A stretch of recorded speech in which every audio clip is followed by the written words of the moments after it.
Ini ciri khas Indonesia. Kalau kita baca Al-Quran 114 surat 30 juz, pernah nggak Bapak membaca ayat halal bihalal? Pernah nggak? Yang kemarin khatam Quran pernah nggak? Nggak bakalan ada. Baca hadis Bukhari, Muslim, ya, Ibnu Majah, Tirmidzi, pernah nggak bertemu dengan halal bihalal? Nggak pernah. Lalu kita bahas hari ini, apa itu halal bihalal? Apa sejarahnya? Apa hikmahnya? Halal bihalal itu secara bahasa halala, artinya sesuai dengan konteks kalimatnya. Di antaranya adalah menyelesaikan problem kesulitan, meluruskan benang kusut, mencairkan yang beku, melepaskan ikatan yang membelenggu, itu kata halal. Jadi halal bihalal adalah kegiatan saling bermaaf-maafan, kesalahan, kehilapan sesudah lebaran melalui silaturahim, sehingga mengubah hubungan antara kita yang tadinya benci menjadi senang, yang tadinya sombong menjadi rendah hati tawadhu, yang tadinya dosa menjadi bebas dari dosa.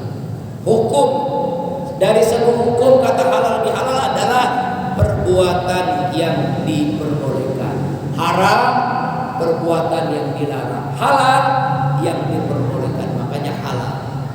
Nah, di dalam Al-Quran kata halal ini ada 6 ayat. Halal ya, bukan bihalal, bukan halal bihalal. Halal ada 6 ayat. Ya, ini asal usulnya, sejarahnya langsung dah. Ini adalah ciri khas Indonesia, diungkapkan oleh Pak Quraisy Shihab dalam bukunya Wawasan Al-Quran. Halal bihalal ini adalah hasil prihumisasi ajaran Islam di tengah masyarakat Asia Tenggara. Tradisi ini pertama kali dirintis oleh Mangkunegara tahun 1725. Waktu itu disebut dengan Pangeran Sumber Nyawa. Untuk menghemat waktu, tenaga, pikiran, dan biaya setelah sholat Idul Fitri, Pangeran Sumber Nyawa ini mengadakan pertemuan antara raja dengan para punggawa dan prajurit secara serentak di istana. Dalam budaya Jawa, orang itu ada namanya sungkem, minta maaf, penghormatan, minta maaf. Itu pertama kali itu. Makanya kalimat halal bihalal itu pertama kali oleh Pangeran Sumber Nyawa tahun 1725 Masehi. Kemudian di dalam riwayat lain kata halal bihalal ini pertama kali adalah ketika dalam kondisi kemerdekaan tahun 46. Waktu itu Bung Karno ingin mengadakan silaturahim, ya, kepada seluruh rakyat Indonesia. Lalu Kiai Haji Hasbullah kalau nggak salah dari NU itu diminta acaranya apa namanya nih? Silaturahim, Lebaran, Idul Fitri, kan banyak banget kalimatnya. Yang simple, yang ada Arab-Arabnya di Indonesiain. Apa kalimat yang pas? Langsung spontanitas pakai itu mengungkapkan kalimat halal bihalal. Nah, itu sejarahnya, Pak. Jadi halal bihalal itu sejarahnya begitu. Itu hanya tradisi Indonesia. Intinya adalah silaturahim setelah Idul Fitri Lebaran. Apa hikmahnya? Halal bihalal banyak banget. Pertama, Allah luaskan rezeki kita. Sebagaimana hadis Ibnu Syihab radhiyallahu an, Rasulullah bersabda, "Ahabbu man ahabba ayyabsuta lahu fi rizqihi wa yansahu fi asarihi falyusil rahimah."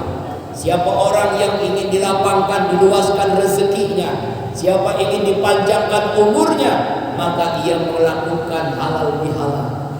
Ia melakukan silaturahim. Saya tanya, ibu ingin sempit rezeki, ibu ingin luas, Bu? Ingin luas. Bapak ingin sempit apa ingin luas? Apalagi ibu-ibu ya. Ya. Ya, Pak. Iya. Ingin luas rezekinya. Caranya jangan banyak musuh, banyakin sahabat, banyakin saudara, silaturahim halal bihalal. Hikmah yang kedua, tanda orang beriman adalah melakukan halal bihalal, silaturahim. Ya. Man kana yu'minu billahi wal yawmil akhir falyasil rahimah. Siapa orang yang beriman kepada Allah pada akhir, dia selalu melakukan silaturahim, halal bihalal. Hikmah yang ketiga, perintah silaturahim. Rahim itu nama Allah. Bismillahirrahmanirrahim. Nama Allah Asmaul Husna setelah Ar-Rahman. Makanya orang yang menyambungkan silaturahim, dia semakin dekat dengan Allah Subhanahu wa ta'ala. Kebalikannya, Allah akan memberikan azab kepada orang yang memutuskan silaturahim. Enggak mau halal bihalal dia. Jangankan di akhirat, di dunia pun Allah azab. Hadis dari Imam Ahmad radhiyallahu anhu diceritakan bahwa tidak ada satu perbuatan dosa pun yang lebih layak disegerakan oleh Allah hukumannya di dunia, yaitu pelaku zina dan orang yang memutuskan tali silaturahim. Zina sama juga LGBT. Nauzubillahi min. Inilah diantara hikmah fadilah silaturahim. Karena sudah ada waktu suruh, waktu tausiah selesai. Mudah-mudahan masih banyak hikmah-hikmah yang berikutnya. Mendapat pertolongan Allah, bahaya untuk silaturahim, saksi di akhirat, disayang penduduk langit, para malaikat sayang dengan orang silaturahim halal bihalal. 9, rahim sebagian dari asma Allah, menimbulkan kerukunan. Nah, bahkan dikatakan ada 10 hikmah silaturahim halal bihalal. Ridho Allah, membuat bahagia, malaikat senang, melahirkan memori ingatan positif. Iblis enggak senang dengan silaturahim, menambah berkah umur, menambah berkah rezeki, bahagia orang tua kita di akhirat. Ya, menambah muruah, menambah pahala dengan halal bihalal, dengan silaturahim. Mudah-mudahan kita semua termasuk hamba Allah yang senang dengan silaturahim, yang senang dengan halal bihalal. Wallahu a'lam bishawab.